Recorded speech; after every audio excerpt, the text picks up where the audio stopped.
Good morning. Welcome. You have just stepped into a new season.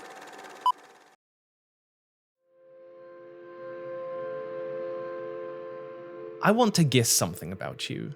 Were you ever obsessed with Atlantis when you were a kid?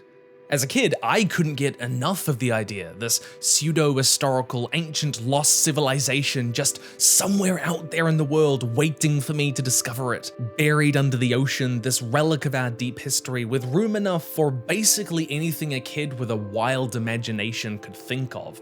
Magic, mythical creatures, swords, especially swords, and only possible because it hid somewhere in that ancient, never fully knowable past, far enough and buried enough that any lack of evidence could be dismissed as, well, would you expect there to be any evidence? Stop looking so hard, let me dream. I loved old maps like this, or going to the museum and seeing a gladius was like finding a fragment of the world I was meant for when I wrote about a hidden magical world. Where did I set it? If not Atlantis, still hidden out there for me to find. And what would you know? It could be easily accessed from a portal in my backyard. Best Disney film, Atlantis. Best Stargate, Atlantis. Where the present seemed boring and distinctly unmagical, I was mesmerized by this ancient past which felt so full of possibility in a way the present and future just never were to me. I mean, it had relics and magic and unicorns and krakens and voyages and swords and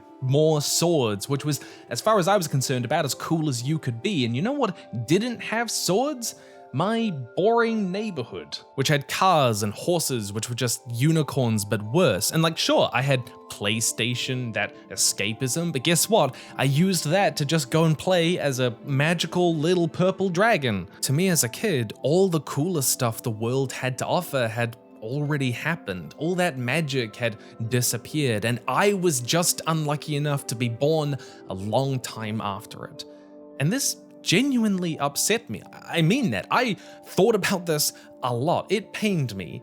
All I had were the leftovers, Greek and Roman and medieval ruins to look back on. The ruins of a time I belonged in. I so wanted to live in a more magical world, and I had this nostalgia for a time I never knew. I even felt the same about dinosaurs. We got to uncover the archaeological remains of these fantastical creatures, but there were none of them left.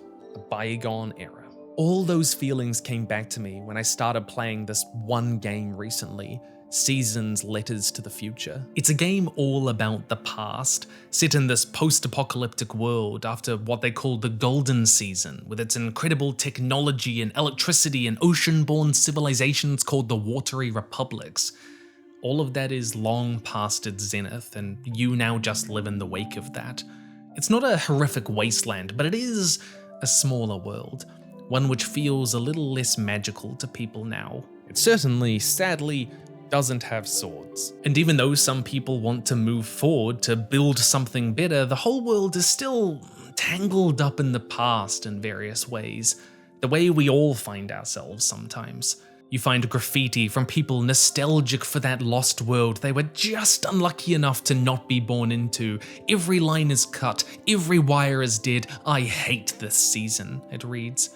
People talk about the past as a distant memory full of opportunity and possibility in a way this new world just isn't.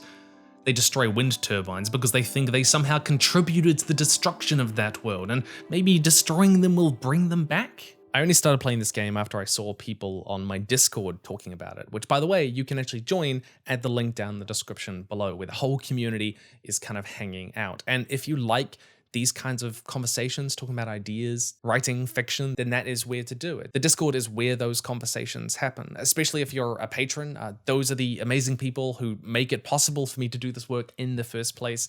If you want to support me and be part of that conversation, then please do join the Patreon for just a couple bucks a month. Down below. It means a hell of a lot, because I do want to create a system where people can contribute to the discussions in these videos. Or if you just want to learn more about writing and world building, then go pick up my books on writing and world building, volumes 1, 2, and 3, where I talk about that. I get all of these conversations we've had online and put them into a much easier to read and reference book. 100,000 other people have already picked it up. I think you should too. They're pretty damn good. And of course, my fiction book catalog for for the End of Humanity, and all my other fiction down below. But while I was playing this game and watching all these people wrestle with the past, I couldn't stop thinking about Cottagecore, which, if you don't know what that is, you come from a very different corner of the internet to me, but it is all of this stuff, especially because the people in the valley kind of fit the vibe. It's an aesthetic, it's a fashion trend, it's a way of life which kind of idealizes rural living, but it's also inescapably a form of nostalgia for a world most of us have never known. And I asked my wife and my friends what the exact appeal of cottagecore was to them. I work in an office where the results of my labour don't feel real. There's nothing tangible after 8 hours of effort. Cottagecore hobbies like gardening, crafting and baking centre and ground me. Surrounding myself in the aesthetic does too. It brings me into a world that feels more real than the digital one we all spend so much time in. There's something charming about living like that, closely connected to the land, growing food for you and your family and your friends, and having a hand in the whole process. For much of human history, we lived like this, in small interconnected communities. I believe there's this innate drive in humans to go back to these roots. People are mesmerized by this bygone season of history because it feels full of opportunity and possibility in a way the present and future might not for them right now. It's simpler, more subsistence-based living, it's more connected to nature, it's a slower life where you feel like you can see the value of the work you do. It feels more worthwhile in a way. It feels like an escape from the pressures of the modern day. At some point, we all long for those, quote, good old days. For me as a kid, Atlantis, or when I realized that the medieval period had swords and maybe magic and fairies and dragons too, then I would settle for that. But for others, it's that elusive, magical pre-internet era they see as having more real human connection. Remember how kids used to say, and they probably still say, I was born in the wrong era? It's that. It's cringe, but very human cringe. Cringe we all have at some point. We incorporate the past into our sense of self because it's not necessarily that how we imagine the past is even true, it's usually deeply romanticized the way cottagecore often is. But what we project onto the good old days, onto the golden season, often says a lot about how we view the world and what we're missing today. At one point, a character in Letters to the Future says, quote, memory has no mercy. But I think it might be truer to say nostalgia has no mercy. We never really get to escape that feeling. And sometimes the nostalgia is a lot smaller. In the game, the god of forgetting can take people's memories away, literally in a sense return them to a better past. One woman begs the god to take away her memory of her favorite book just so she could read it again. I mean, what I would give to read Hogfather or Cloud Atlas or Annihilation or, I don't know, play Spyro Dawn of the Dragon again, pull an all-nighter with it the way I used to, without knowing what I was about to encounter with these stories. I know a story came to mind for you, it's that one episode of Teenage Mutant Ninja Turtles or something. But sometimes nostalgia is just about going back to a time when the things we had to worry about were things which don't really matter. To go back to the parts of our past where we possibly don't even remember all of our childhood, because a lot of the time it can be easier to find hope in like an uncertain past than a future which maybe already feels decided for us. This is what we've got to do now for the next whole year, 10 years, just to pay off that mortgage. To me as a kid, the future had no Atlantis, which sadly proved to be correct. Although with rising sea levels, maybe we will have Atlantis, you know? It'll just be like downtown Auckland or something. I realize you don't know what Auckland is, so I've just looked up worst city in the US. Imagine it's downtown New Orleans. I don't know what that's like, I've never been there. But ultimately, the painful reality is that we can never go back. And that's why, as full of hope and wonder and awe as the past can often be for us, it can also be dangerously intoxicating. Ting Valley is full of these enchanting neon purple flowers which contain memories from the past. You can hear them and their music when you go near. Light me, honey. God of sleep, I've been gathering harpic, So what I originally wanted to do was use my purple light to create like a purple plant, like a prop, and you'd go, it's the purple plants from the game, but didn't work. Sorry, stuck with the boring set. What more, there's this whole field you can walk through of these flowers, loud with the joy and pain and guilt and wonder, emotions of thousands of memories all at once. It is overwhelming to stand in. You cannot hear yourself think. Likewise, we learn the valley's soil is contaminated with a dangerous mineral called harpic, which crystallizes on objects with strong memories attached. You know, things like childhood toys, rings, journals, photographs.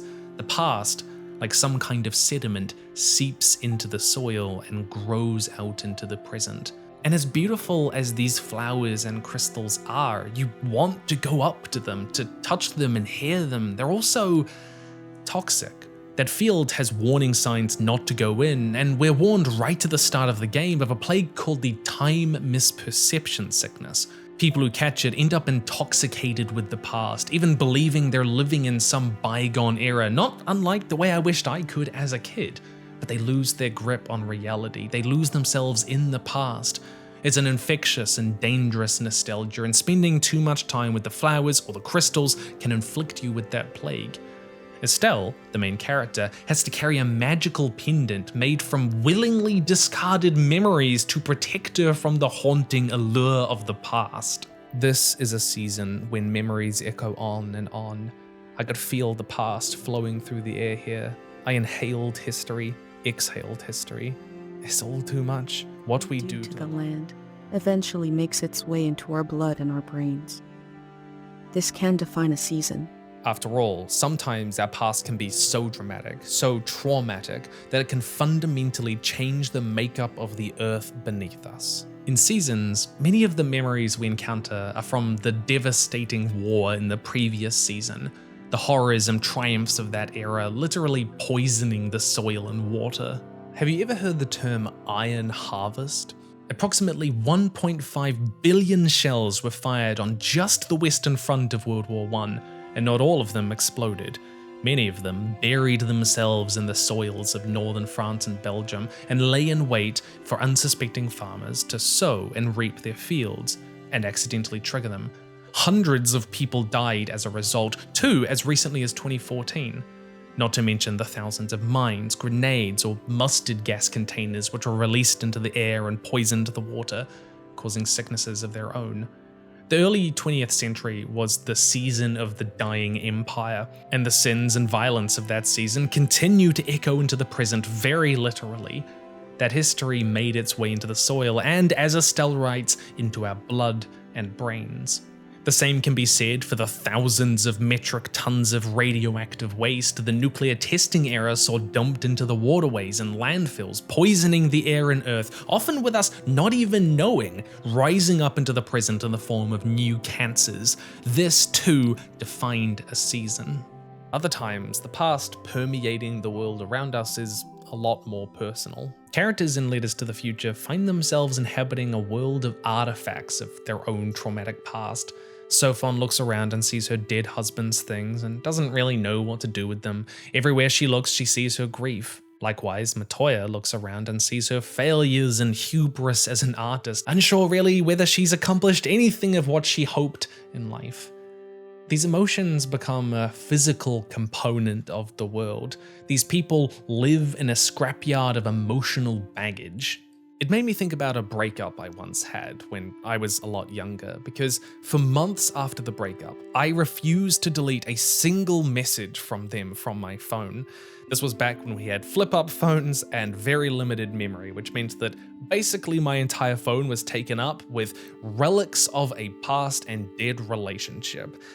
I basically couldn't use it, and yet it was strangely intoxicating for me to cling to this phone, to refuse to throw any of them away, to hold on to the phone as this object of my sadness, almost as if its permanence was somehow a measure of my love. I was being dramatic, of course, as 16-year-olds are, but if you've ever had a family member or friend die, you will know what it's like to walk through their house and to pick through their things and to not really know what to throw away. The book they love they'll never pick up again, the half-finished lip gloss, even just the impression of hold their head in their pillow, you will know the feeling. How nothing truly exists as atoms and molecules. Everything exists as objects of joy or pain or loss or wonder, entirely made up from our past. And that can make the past difficult to ever physically leave, to ever really live in the present or the future. Stories about haunted houses take this to the extreme. The house itself becomes contaminated with the trauma of the past in the form of a ghost, a spectre, a spirit, physically bound to that location, even a single room. A curse is often passed by simply physically interacting with an object, inheriting the past as if we inherit a house. It's a very human thing to feel the world can absorb and hold history like that. And how are we meant to deal with that? How are we, given 1 century on this earth, ever meant to figure out how we're meant to navigate those feelings entirely? Well, one very human way is to just run away, to block it out, to block out the past. You play as Estelle, who comes from an isolated village called Caro, which has cut itself off from the world. It is a haven in stasis, surviving quite literally above the clouds, immune to the changing seasons of the world, so much so that Estelle barely knows anything about the outside world. And more than that, Caro was founded by the mysterious Dr. Fumio, who treated people afflicted with that time misperception sickness. He could remove especially painful memories, which they felt they couldn't escape from, and that drew people to the village. Caro isn't just a town insulated from the changing seasons, but insulated from the past. And I mean, this is a very human response. People drink to forget. People's brains block out painful memories. Sometimes the past can have too strong a grip on us for us to ever truly live in the present, and we can feel like our only option is to just numb ourselves to it. In the game, the monk talks about how he had his painful memories of the war removed as a child, and that, quote, at least he didn't wake up screaming anymore. I was reminded as I played this of a line from The Sense of an Ending by Julian Barnes, a book about a man who late in life realizes he has fundamentally altered his memory of his youth in order to deal with his regrets and with his pains, the way that, to some extent, we all do. We live in time, it holds us and molds us, and yet it only takes the smallest pleasure or pain to teach us time's malleability. Some emotions speed it up, others slow it down. Occasionally, it seems to go missing, until the eventual point when it really does go missing, never to return. One of the strange things about becoming an adult, as in passing that line where you can't really call yourself part of the youngest generation anymore, you're not really even a young adult, you're just an adult, is looking back on your past and realizing that some of the things you did were worse than you thought at the time, or even sometimes better than you thought. And sometimes you forget what you did entirely, because why would you want to remember what happened? Until someone reminds you, of course. So much of the past is made up not of the facts of history, but of the story we tell ourselves about ourselves. It's made up of feeling, but feelings blur, and then events blur with it. In the game, there's this organization called the Greyhands, who are kind of obsessed with moving on from the past and into the future, to the point that they want to erase the memory of everyone of their whole civilization up to this point. A clean break, forget the history before this. But sometimes, the past we have to grapple with isn't ours specifically, but societal. Germany with the Nazis, the way post-colonial countries continue to reckon with what that colonial era means for us today and in the future. How should we remember those times? Build memorials to war criminals? Can we be proud of a nation with a stain of slavery in its past? The one thing we can't do is just cut it away. It grows back through the soil and into our minds. Of course, the other side of this isn't people who run from the past, but who grovel at its feet, who defer to it unquestioningly. As I was playing the game, I couldn't help but think of a story by Walter Laby called A Dream of Electric Mothers in the book Africa Risen. It's this fascinating story about a civilization which has built this advanced AI of sorts out of the collective memories of its female forebears. Every woman uploads her wisdom to the cloud. And we learn that though the government is only technically consulting the Dream Mother for their decisions, in reality, they tend to just do whatever it says, assuming the wisdom and tradition of the past has to be greater than any intelligence the present could ever muster. This causes conflict when the Electric Mother advocates for, surprisingly, a preemptive strike on their enemy, arguing it would maximize their survival long term. Everyone knows the primary reason the ceremony was devised and is still performed is to maintain a sense of continuity of tradition. In it, I hear millions of women speaking in unison, mothers, daughters, aunts, sisters, friends, lovers, and generations gone by. No one wants to disbelieve the advice of our Electric Mother, but can I imagine a world where we don't honor the dream counsel of our Electric Mother? Because deferring to the past is another way of not really dealing with it. You're just ignoring different parts of it, refusing to look it in the eye in a different way.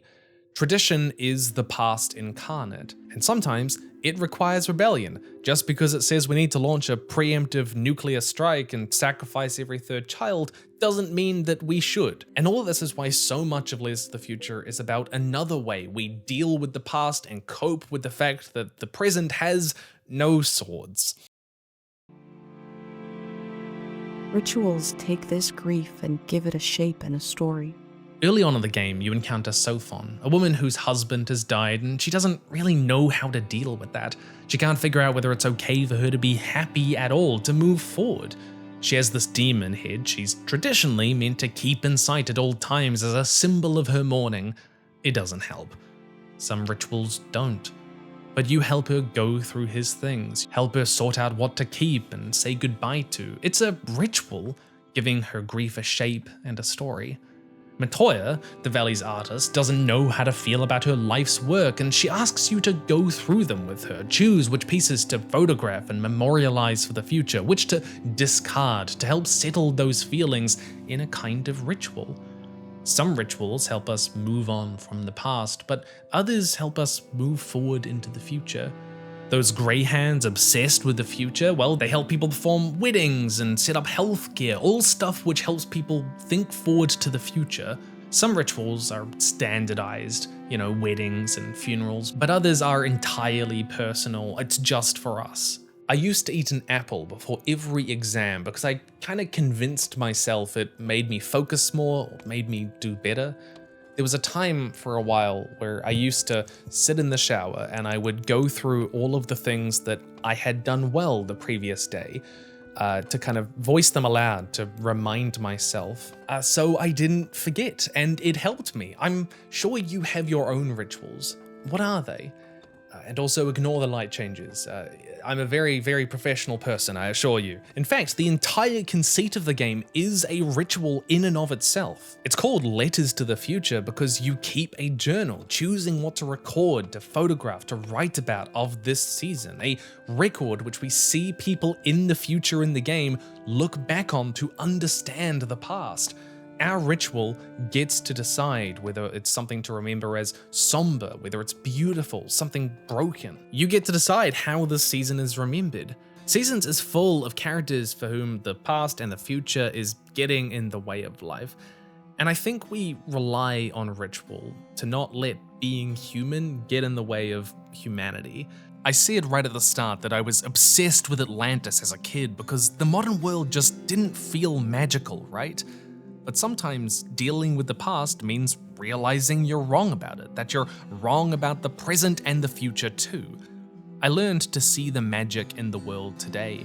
We don't have dragons, no, but we do have elephants and flying squirrels and whatever the hell these things are. We don't have spells and curses, but we do have magic rocks we can generate almost infinite power from. That is cool, that is amazing, and we can fly and we still have swords. The past doesn't have a monopoly on wonder, as much as it sometimes tries to convince us it does. And yet, at the same time, for all there's this optimism about the different rituals we can use to figure out the past and what it all means, a lot of the time the reality is we don't.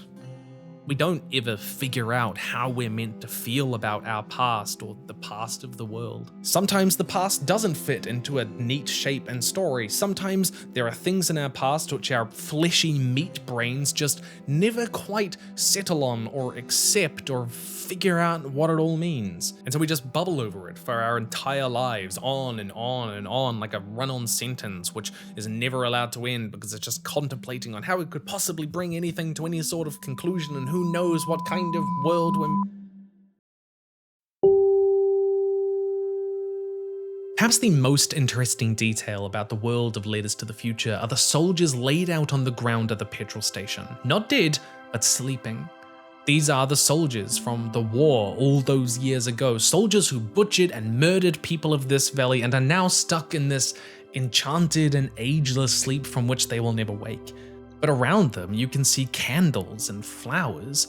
The valley has tried to reckon with that horrific past with ritual to figure out what they're meant to do with these soldiers, with that pain and suffering. Montoya, decades on, says she used to see them as these terrifying men, but now when she looks at them, they just appear like boys, children.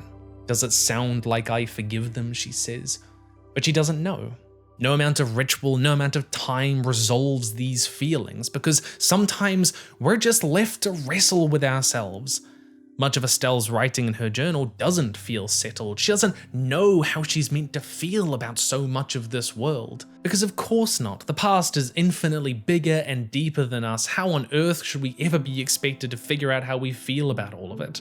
I grew up very religious, right into my 20s, while I've been on this channel, and to be honest, I don't know how I'm meant to figure out how I'm meant to feel about all of that.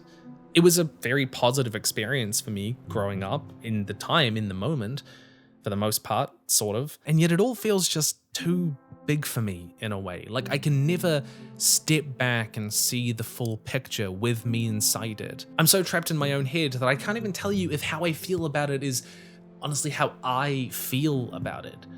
What I can tell you is that as a kid, I loved putting on the armor of God, the breastplate of righteousness, the sword of truth. I swear, go read the passage. It's like equipping a D&D character. The belt of truth, +1 charisma. Point being, I'm sure you all have pasts like that. Events where you're not sure you can even take the steps back to feel like you can see the picture fully. I can't even figure out how I'm meant to feel about my own past, let alone that of human history and civilization. The world of Letters to the Future is dominated by the corpse of past civilization, the gargantuan ruins of a dock, the ship of one of those watery republics literally forms part of the landscape you ride on. The first thing you see cycling down into the valley is this humongous concrete structure, and the valley is full of graves and shrines. The past is an incredibly physical thing to these people, looming larger than anything else while they all live in its shadow. And if you pay attention, you'll find a plaque on one of those structures which reads, "These atmospheric ruins have been designated a symbol of the unfathomable nature of the past." What is this? A bridge? Some kind of aqueduct? Who built it? Why did it fall apart? We don't know, but we'll live beside this hulking structure for the rest of our lives. I laughed. I genuinely laughed because it's funny, because sometimes it is just all too much, too big, unfathomable. Unfathomable coming from fathom, like the measure of distance, which is like 1.8 meters or 0.0006 miles for my American viewers. I'm sorry, I stole that joke from someone else. Immeasurable. Like part of the reason I loved Atlantis, ancient history, was because it was unfathomable to some extent. We couldn't ever entirely fully know it. There were always going to be those gaps. Anything kind of felt like it could happen back then. Anything was possible and a little more magical, and thus entirely up to my imagination. I should probably clarify here that I don't believe Atlantis existed, as much as I wish it did. Human knowledge is a tiny bubble on the infinite vast plane of existence. We do not even know ourselves, and a lot of the time, we just kind of have to guess at what ruins or tools or things we used for. You know, how much stuff in our past is just buried forever, completely inaccessible, hidden under layers of sediment or decayed beyond archaeological recovery? What parts of our story are just erased, gone forever, that will never return to us in magical flowers? Humanity is trying to tell its story, but we only have access to the last chapter. There's this moment in Letters to the Future where Estelle literally inherits the memory of someone else, someone from a different time, of a family arguing over a car, and she's never been in a car, barely understands what they are, and yet that memory is a part of her now. We are all part of that human story. We inherit its legacy, even if we will never fully comprehend it. We barely have a full grasp of our own personal past. At the beginning of the game, Estelle recalls a poem from her father. It implores her to lie down in the earth, to connect with our ancestors, with the past. But at the same time, to not give into the temptation of staying there, that eventually we have to get up. We have to go out into the world. We have to go out into the future, knowing that one day we will return to the earth. And all we can hope is that we have more to share with them. Not that we'll ever know what it means, just that we'll be able to add to the human conversation. We'll be able to measure just a couple more fathoms. Life is always an ongoing negotiation with our past. We can't let it control us, but we can't forget it either. And sometimes all we can do is just wrestle with it forever. And that's okay. That's part of being human, never quite settling. But I'm always gonna love swords. And I'm always gonna keep looking for Atlantis. How to leave home for my daughter. Find a sacred square of earth. Lay down so you have the dirt at your back. Close your eyes. Close everything. Do you see for yourself? You see for the dead, for the unborn. Do you listen for yourself? You listen for the dead, for the unborn. Your ancestors are in that dirt. All the living and all the dead are holding you up.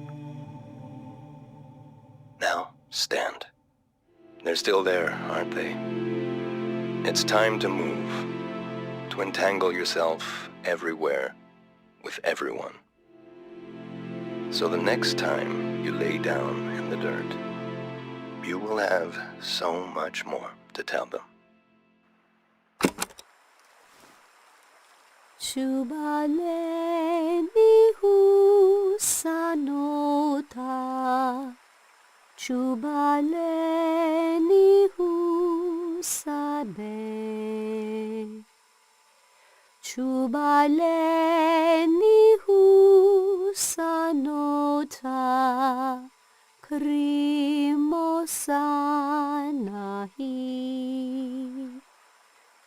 pleminu sa kanora, pleminu no sa petu, pleminu no kaserota, manano mase, dudu